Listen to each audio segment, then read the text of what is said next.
What if I told you a slave turned queen outmaneuvered an empire, and a prince destined for glory lost everything, not to war, but to deadly whispers within his own family? This is the chilling story of Hurrem Sultan and Shehzade Mustafa. A rivalry fueled by power, betrayal, and heartbreak that changed the course of Ottoman history forever. Want more thrilling stories like this? Subscribe and stay tuned for more.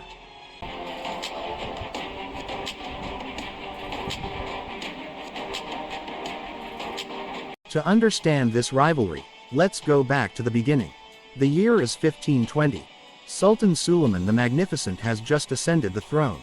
His reign would become legendary, expanding the empire to its greatest territorial extent.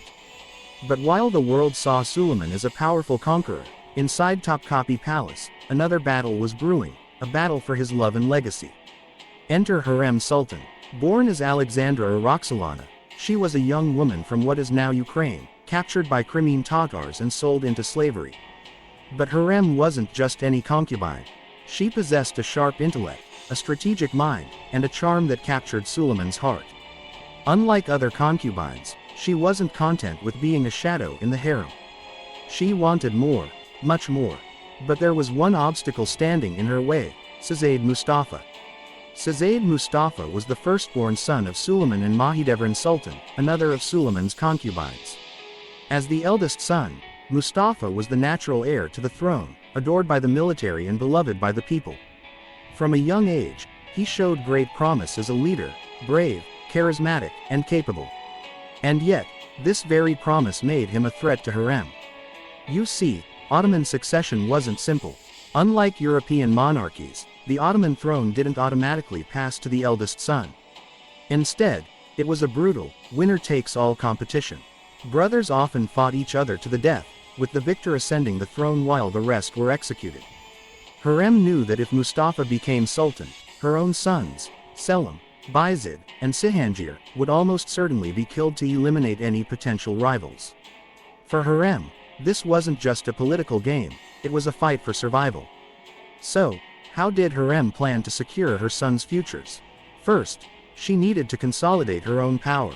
Hurrem broke tradition by becoming the first concubine in centuries to marry a sultan. This move not only elevated her status but also ensured that her influence over Suleiman was unmatched. She became not just his wife, but his closest advisor, a woman who wielded immense power from behind the throne. But securing Suleiman's love wasn't enough. Mustafa remained a looming threat. Hurrem's next move was to isolate him. She formed an alliance with Rustam Pasha, Suleiman's son-in-law and Grand Vizier. Together, they crafted one of the most infamous plots in Ottoman history. Here's where the intrigue takes a deadly turn.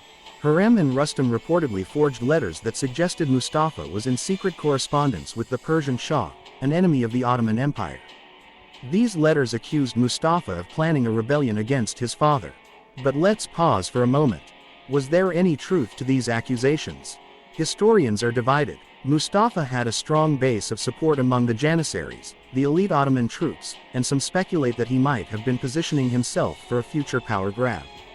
However, others argue that Mustafa was loyal to his father and was simply a victim of palace intrigue. Regardless of the truth, the plan worked. The letters fueled Suleiman's paranoia, planting a seed of doubt in his mind.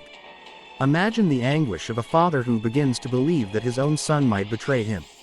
Suleiman, known for his wisdom and justice, now faced an impossible choice: protect his legacy or protect his blood.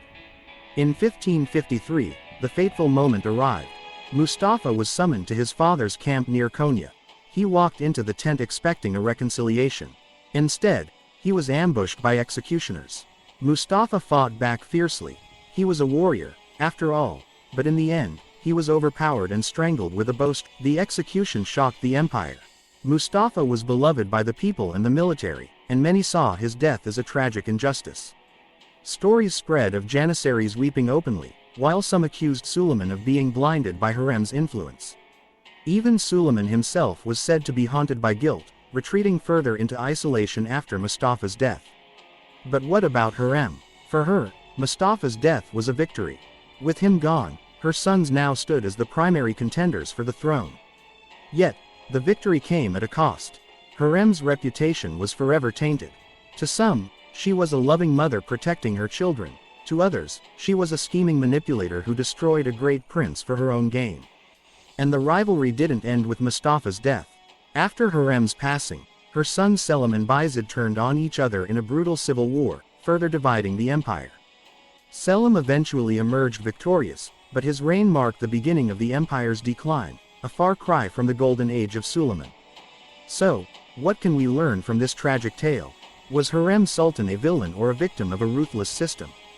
Was Mustafa a hero or a potential rebel?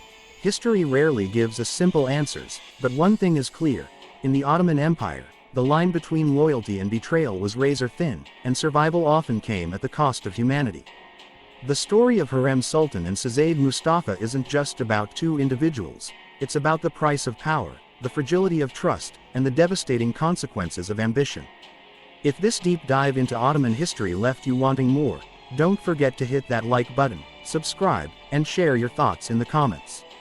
Was Hurrem justified in her actions? Could Mustafa have been a great sultan? Let us know what you think.